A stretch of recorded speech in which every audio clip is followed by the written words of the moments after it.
Film की शुरुआत में हम देखते हैं कि एक आदमी जिसका नाम इश है वो जंगल के बीच में रहता है। वो एक बायोलॉजिस्ट है और अपने रिसर्च की वजह से शहर से बहुत दूर जंगल में रह रहा है। एक दिन रिसर्च के दौरान उसे जंगल का एक जहरीला सांप काट लेता है। वो बहुत घबरा जाता है और उसका फोन भी नीचे गिर जाता है। अब वो किसी को मदद के लिए कॉल नहीं कर पाता। उसने खुद ही अपना जहर निकालने की कोशिश की और हाथ को काट लिया, लेकिन इसका कोई असर नहीं हुआ। घर जाकर भी उसने हाथ काटा, लेकिन अब देर हो चुकी थी। जहर उसके शरीर में फैल रहा था और उसे अजीब अजीब हेलुसिनेशंस होने लगे। वो कई दिनों तक ऐसे ही पड़ा रहा। एक दिन वहाँ कई साइंटिस्ट्स आए उसे ले जाने के लिए। इस बात का उसे थोड़ा होश था, वो अभी जिंदा था, लेकिन उसके शरीर में कोई ताकत नहीं थी। उसने हिम्मत करके इन लोगों को आवाज देने की कोशिश की, लेकिन आवाज नहीं निकल पाई। और ऐसे ही सब लोग वहाँ से चले गए, ये सोचकर कि इश यहाँ नहीं है। सीन कट होता है और कुछ दिन बाद का सीन दिखाया जाता है। उसके हाथ का जो कट था उससे जहर बाहर निकल गया था और थोड़ा बहुत जहर जो दिमाग तक गया था अब ठीक हो रहा था। बस उसे थोड़े हेल्यूसिनेशंस आ रहे थे। होश में आते ही उसने तुरंत शहर के हॉस्पिटल जाने का फैसला किया। उसने अपनी कार साफ की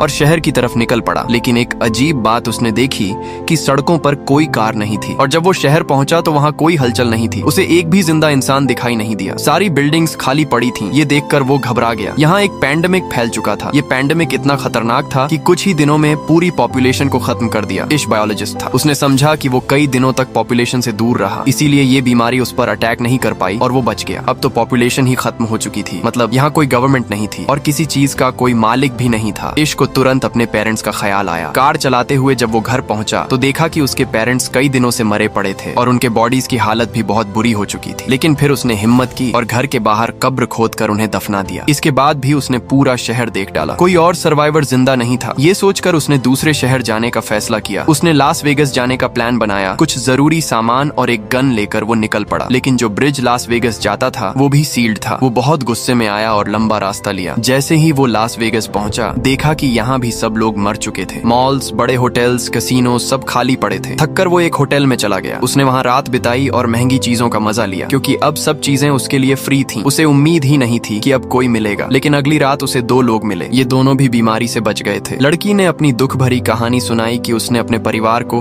वीडियो कॉल पर मरते देखा है और अब उसके लिए जीने की कोई उम्मीद नहीं बची। वो आदमी भी मरना चाहता था, क्योंकि इतनी अकेली दुनिया में जीना उसके लिए नामुमकिन था। उस रात ये लोग भी इश के साथ रुक गए, लेकिन सुबह होते ही इन लोगों की नीयत इश को खतरनाक लगी। उस आदमी के पास गन थी और वो चाहता था कि तीनों की मौत आसान हो जाए, लेकिन इश जीना चाहता था, इसलिए वो उठकर वहाँ से बाहर निकल गया और उसके पीछे उसे गोलियों की आवाज सुनाई दी। मतलब उन्होंने खुदकुशी कर ली थी। ये हादसा उसे और ज्यादा तोड़ गया। अब उसे साफ लग रहा था कि वो दुनिया में अकेला रह गया है। तेज कार चलाते हुए वो घर लौट आया। रास्ते में एक डॉग उसकी कार के सामने आ गया। वो डॉग भी बिल्कुल अकेला था जैसे इश। इश ने उसे अपना बना लिया और उसे जीने की नई उम्मीद मिल गई। इश ने अपनी जिंदगी नए तरीके से शुरू की। सर्वाइवल बुक्स पढ़ने लगा। खाने पीने की कोई कमी नहीं थी। कमाने की अब जरूरत नहीं थी। हर दिन काम करता और टाउन में घूमता, इस उम्मीद में कि शायद कोई सर्वाइवर मिल जाए, लेकिन हर दिन निराश होकर लौट आता। एक दिन जब वो अपने डॉग के साथ खिड़की पर खड़ा चाय पी रहा था, अचानक उसका डॉग भौंकने लगा। उसे एहसास हुआ कि वहाँ कोई इंसान है। दूर एक घर से स्मोक निकल रहा था, मतलब वहाँ कोई इंसान हो सकता है। वो तुरंत कार निकालकर उस घर की तरफ गया जहाँ स्मोक था। खुशकिस्मती से वहाँ एक लड़की थी। उसे देखकर वो लड़की डर गई, लेकिन इश ने उसे यकीन दिलाया कि वो उसे नुकसान पहुंचाने नहीं आया। वो भी अकेला इंसान है और किसी दूसरे सर्वाइवर को ढूंढ रहा है। ये सुनकर लड़की ने उसे अपने घर आने की इजाजत दी। लड़की का नाम एमा था। बातचीत से हमें पता चलता है कि पेंडेमिक को लगभग 1 साल हो चुका है। एमा और इश ने पूरे साल में अपने अलावा कोई सर्वाइवर नहीं देखा। उन्हें बहुत खुशी थी कि उन्हें कोई और सर्वाइवर मिल गया, वरना अकेले रहना बहुत मुश्किल था। वो डिप्रेशन में जा रहे थे, क्योंकि इंसान का समाज में रहना जरूरी है। अकेले रहकर उनका मेंटल स्टेट बहुत बुरा हो रहा था। उन्होंने फैसला किया कि वो दोनों साथ में इश के घर में रहेंगे, क्योंकि इश का घर जनरल स्टोर के करीब था जहां फूड सप्लाईज पड़ी थी और इश ने अपने घर में बहुत सारा सामान भी जमा कर रखा था, जिससे उनका रहना आसान हो गया। एमा भी अब इश के घर आ गई। दोनों ने जब साथ रहना शुरू किया तो उनकी जिंदगी पहले से बेहतर हो गई। एमा इश का बहुत साथ देती थी। वो इश की अपीयरेंस ठीक करती और दोनों मिलकर घर का रेनोवेशन भी करने लगे, क्योंकि पूरे साल इश ने अपने घर पर ध्यान नहीं दिया था। दोनों हर सुबह उठकर साथ में काम करते और अपने टारगेट्स पूरे करते। इन दोनों ने ये भी सोचा कि अगर पूरी दुनिया में सिर्फ यही दोनों बचे हैं तो इन्हें पॉपुलेशन भी बढ़ानी चाहिए। पहले ये दोनों का फैसला था, लेकिन जब इश को पता चला कि एमा प्रेग्नेंट है तो वो बहुत डर गया। उसे डर था कि उसके बच्चे इस अजीब दुनिया में सरवाइव कर पाएंगे या नहीं। एमा ने उसे हिम्मत दी कि सब ठीक होगा। इश जो बायोलॉजिस्ट था, उसने बुक्स पढ़कर बच्चे को जन्म देने के तरीके समझने शुरू किए, क्योंकि उसे पता था कि अब ये दोनों अकेले हैं और उन्हें ही ये काम करना पड़ेगा। साथ ही दोनों घर को परफेक्ट बनाने की कोशिश भी कर रहे थे। इश ने सोलर पैनल्स भी लगा लिए थे ताकि घर में इलेक्ट्रिसिटी की कमी ना हो, क्योंकि पेंडेमिक को बहुत वक्त हो चुका था। शहर जंगल जैसा बनने लगा था और जंगल के जानवर अर्बन एरियाज की तरफ आने लगे थे। ये उनके लिए बड़ा खतरा था, इसलिए उन्होंने घर के चारों तरफ फेंस बना लिया और जानवरों से बचने के लिए कुछ वेपन्स भी रख ली। इन लोगों ने खुद भी कई वाइल्ड एनिमल्स पाल लिए थे जिनसे उनकी जरूरतें पूरी हो रही थी। और ये लोग बहुत बिजी भी रहते थे।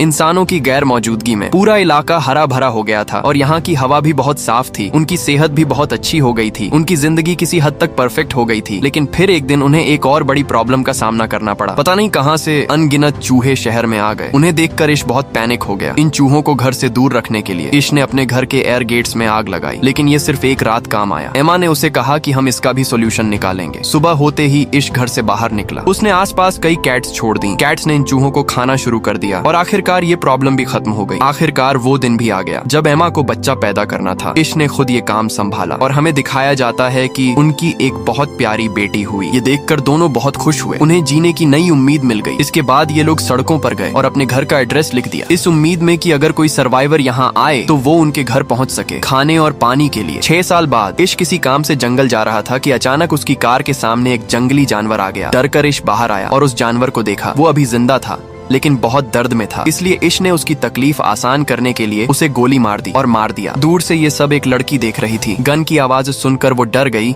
और भागकर जंगल में चली गई। इश ने भी उसे भागते हुए देखा और तुरंत उसके पीछे दौड़ा ताकि उसे पकड़ सके। इस लड़की को लगा कि इश उसे नुकसान पहुंचाएगा, लेकिन इश वैसा नहीं था। वो खुद भी सर्वाइवर्स की तलाश कर रहा था। जब उसने इस भूखी लड़की को एप्पल खाने के लिए दिया तो लड़की को समझ आया कि इश बुरा इंसान नहीं है। इश उसे अपने घर ले जाना चाहता था, लेकिन वो लड़की कार में उसके साथ नहीं बैठी बल्कि पीछे वाले ट्रंक में बैठ गई। घर लौटकर देखा गया कि लड़की ट्रंक से बाहर आने के लिए तैयार ही नहीं थी। घर में हमने देखा कि इतने सालों में इश और एमा के 2 बच्चे हो चुके थे और अब उनका तीसरा बच्चा होने वाला था। उन्होंने टाउन में हर जगह अपना एड्रेस लिखा हुआ था और उसी एड्रेस को देखकर 2 और सर्वाइवर्स उनके पास रहने आ गए थे, जिनका नाम था जॉर्ज और मरीना। और अब 1 साल से ये दोनों इश और एमा के साथ रह रहे थे, क्योंकि यहाँ किसी चीज की कमी नहीं थी। खैर, अब इश जंगल से लड़की को भी ले आया था, लेकिन वो लड़की अभी तक ट्रक से नहीं निकली थी। उसने पूरी रात ट्रक में ही गुजारी। सुबह मरीना उसे खाना देने आई तो लड़की डर गई और खाना फेंक दिया। फिर मरीना ने उसे समझाया और अपनी कहानी सुनाई। उसने बताया कि वो और जॉर्ज कई महीनों से इस अकेली दुनिया में भटक रहे थे। फिर उन्हें इश और एमा का एड्रेस मिला और वो इनके साथ रहने लगे। उसने ये भी कहा कि ये दोनों बहुत अच्छे लोग हैं और यहाँ किसी चीज की कमी नहीं है। उसकी बातें सुनकर लड़की थोड़ा शांत हुई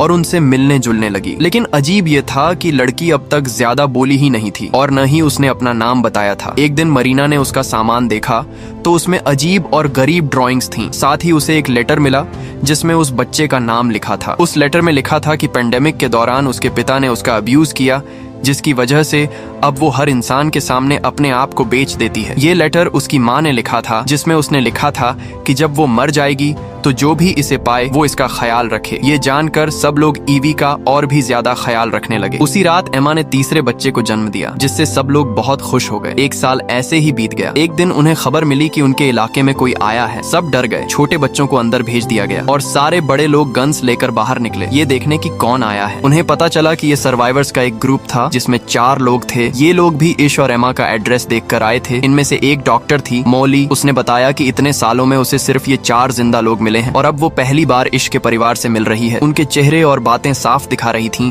कि वो किसी को नुकसान नहीं पहुंचाएंगे, इसलिए इश और एमा ने भी उन्हें अपने परिवार में शामिल कर लिया। वैसे भी यहाँ किसी चीज की कमी नहीं थी। अब सब मिलकर एक बड़ा सोसाइटी बना सकते थे। इश ने इन नए लोगों को सर्वाइवल के रूल्स समझाए कि हमेशा अपने वेपन साथ रखना है, क्योंकि अब ये दुनिया जंगल जैसी हो गई है। कभी भी जंगली जानवर सामने आ सकते हैं। जब भी सप्लाईज लेने बाहर जाना हो तो हमेशा ग्रुप में जाना होगा, वरना कोई भी जंगली जानवर या और खतरा उन्हें नुकसान पहुंचा सकता है। ये सारे रूल्स बताने के बाद सब सप्लाईज लेने बाहर गए। मौली जो डॉक्टर थी वो मॉल और हॉस्पिटल से बहुत सारी सारी चीजें लेकर आई जो उनकी कम्युनिटी के काम आ सकती थी और जिनसे सबका इलाज हो सकता था।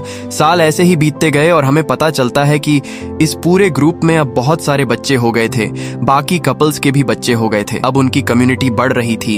इश अपने बच्चों को पढ़ाता था और उन्हें बताता था कि पहले कम्युनिटीज कैसी होती थी, इंसान कैसे सरवाइव करता था। वो उन्हें सिखाता था ताकि आगे चलकर उन्हें कोई मुश्किल न हो। उनकी जिंदगी सामान्य तरीके से चल रही थी। घर के चारों तरफ पूरा जंगल था और एक दिन उसी जंगल से एक बहुत बड़ा लायन उनके घर में घुस आया। शुक्र था कि सही समय पर इश की नजर उस पर पड़ गई। इश बच्चों को बचाने वहां पहुंचा, लेकिन लायन ने उस पर हमला कर दिया। इससे पहले कि बाकी लोग कुछ कर पाते, लायन ने उसे बुरी तरह घायल कर दिया। ये देखकर सब घबरा गए। जब सब वहां पहुंचे तो लायन वहां से भाग गया। एमा ने इश की हालत देखकर गुस्से में गन उठाई और जंगल में जाकर उस लायन को मार डाला। वक्त रहते सबने मिलकर मोली की मदद से इश की जान बचा ली और फिर उसका इलाज शुरू हुआ। कई हफ्तों के बाद इश पहले जैसा ठीक हो गया। अब 17 साल बीत चुके थे। सबके बच्चे अब जवान हो गए थे। हमें पता चलता है कि इतने सालों बाद इश की सबसे बड़ी बेटी हैदर अपने ग्रुप के एक लड़के के करीब आने लगी। उनकी दोस्ती बहुत गहरी हो गई थी और किसी को उनकी दोस्ती पर ऐतराज नहीं था, क्योंकि अब तो इन्हें आपस में रिश्ते बनाने ही थे। हैदर और वो लड़का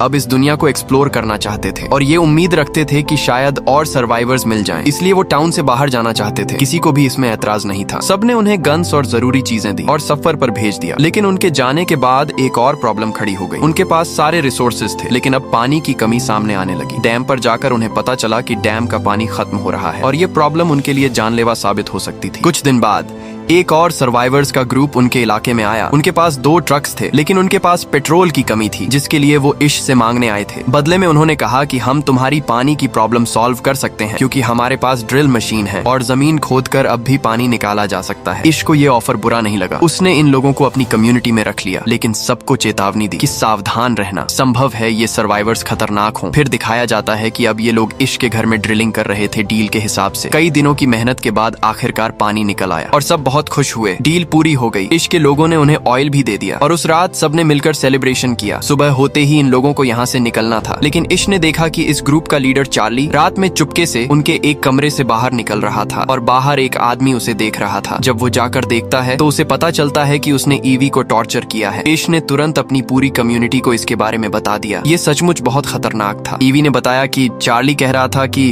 अब वो यहाँ से कहीं नहीं जाएगा, क्योंकि यहाँ बहुत सारे सप्लाईज हैं और उसके पास बहुत सारे गन्स भी हैं। ये सुनकर सब डर गए और इश को लगा कि अब उसे चार्ली को मार देना चाहिए। अगर वो चार्ली को नहीं मारेगा तो चार्ली पूरी कम्युनिटी को खत्म कर देगा, जिसे इतने सालों बाद बनाया गया है। सब चार्ली को मारने का इंतजार कर रहे थे, लेकिन कुछ लोगों ने कहा कि इस दुनिया में वैसे ही बहुत कम लोग बचे हैं। अगर हम चार्ली को मार देंगे तो पॉपुलेशन और भी कम हो जाएगी। तब इश ने कहा कि अगर हमने चार्ली को नहीं मारा तो हम सब भी मर जाएंगे। फिर सबने एक प्लान बनाया और बाहर जाकर चार्ली को चारों तरफ से घेर लिया। चार्ली कुछ कह पाता उससे पहले इश ने हथौड़े से उसकी जान ले ली और उसे दफना दिया। ये सब करने के बाद इश को बहुत बुरा लग रहा था। उसने पहली बार अपनी सर्वाइवल के लिए किसी को मारा था। वो जानता था कि ये गलत नहीं है। उसने ये सब अपनी कम्युनिटी को बचाने के लिए किया। फिर भी उसका मन दुखी था। सुबह होते ही इश और सबने चार्ली की ग्रुप को बताया कि उन्होंने उनके लीडर चार्ली को मार दिया है, क्योंकि उसने उनकी कम्युनिटी की एक लड़की को टॉर्चर किया था। चार्ली की मौत सुनकर उसका पूरा ग्रुप दुखी नहीं हुआ, बल्कि कुछ लोगों ने कहा कि चार्ली ने लीडर बनकर बहुत फायदा उठाया था। वो अपनी ग्रुप की लड़कियों को भी टॉर्चर करता था, इसलिए सब चार्ली की मौत से खुश थे, सिवाय उसके दोस्त के, जिसने बहुत गुस्से में चिल्लाकर विरोध किया। इश ने अब चार्ली के पूरे ग्रुप से कहा कि हमें किसी से दुश्मनी नहीं है, तुम सब यहाँ शांति से रह सकते हो, लेकिन ये लड़का नहीं, क्योंकि इसमें भी मुझे चार्ली जैसी ही गंध आ रही है। ये हमारे लिए खतरा बन सकता है। बाकियों की राय भी यही थी। सज्जा के तौर पर उन्होंने चार्ली के दोस्त को अपनी कम्युनिटी से बाहर निकाल दिया। शुरू में वो लड़का भाग निकला, लेकिन बाद में समझ गया कि वो अकेला बाहर सरवाइव नहीं कर पाएगा, इसलिए वो वापस आया। लेकिन इश ने अपनी कम्युनिटी की सिक्योरिटी के लिए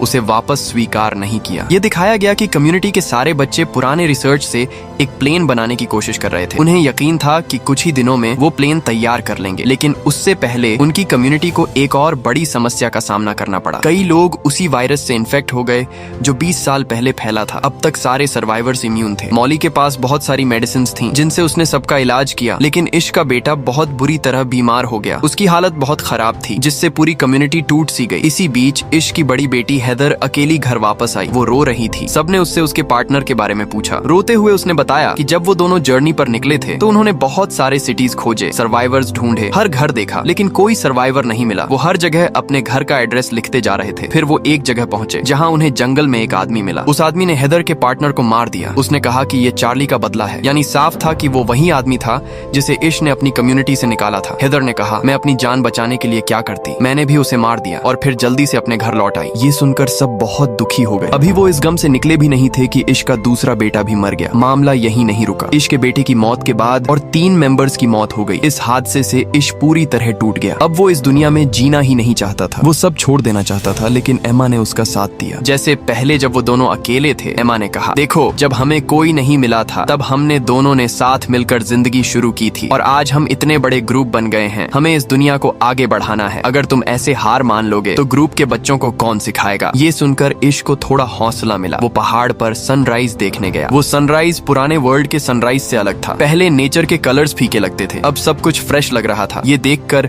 इश को एहसास हुआ कि ये पिछला वर्ल्ड नहीं है, ये एक नया वर्ल्ड है। वो अपने बच्चों को पुराने वर्ल्ड की तरह जीना सिखा रहा था। ये गलत था। अब उसे अपने बच्चों को नए वर्ल्ड में सरवाइव करना सिखाना था। घर लौटकर उसने बच्चों को स्पीच दी। हम अभी तक गलत दिशा में जा रहे थे। हम पुरानी दुनिया की तरह जीने की कोशिश कर रहे थे, लेकिन जब पुरानी दुनिया है ही नहीं तो फिर उसमें सरवाइव करने की ट्रेनिंग क्यों। ये नई दुनिया है और हमें इसके हिसाब से चलना होगा। इश ने कहा, अब से तुम वही सीखोगे जो नेचर तुम्हें सिखाएगा और जो इस दुनिया में सरवाइव करने के लिए जरूरी है। इस दुनिया में उनकी कम्युनिकेशन पूरी तरह बंद हो चुकी थी, इसलिए उन्होंने अपना कम्युनिकेशन नेटवर्क बनाने का फैसला किया। उन्होंने फिर से एक नया रेडियो बनाया जिससे उनकी कम्युनिकेशन मजबूत हुई। इसके बाद इश ने रोज नए सोशल इवेंट्स रखने शुरू किए जिनसे बच्चों को समझ आया कि कैसे इंसान साथ में रहकर सरवाइव करते हैं। अब इश अपने एफर्ट सिर्फ अपने तक नहीं रखता था। उसने कम्युनिटी से बाहर भी अपना सिटी रेनोवेट करना शुरू किया। उसने होटल्स फिर से बनाए, फिर उसने आसपास के सिटीज को भी रिपेयर करने का फैसला किया। फिल्म के पोस्ट क्रेडिट सीन में हमें दिखाया गया कि इश अपने पोते ग्रैंडसन के साथ है। वो उसे यही पूरी कहानी सुना रहा है। वो अपने पोते से कहता है, ये दुनिया अब हमारी जनरेशन की है, अब इसे आगे बढ़ाना तुम्हारा काम है। ये कहते हुए कहानी यहीं खत्म हो जाती है। अगर आपको ये कहानी पसंद आई हो तो वीडियो को लाइक जरूर करना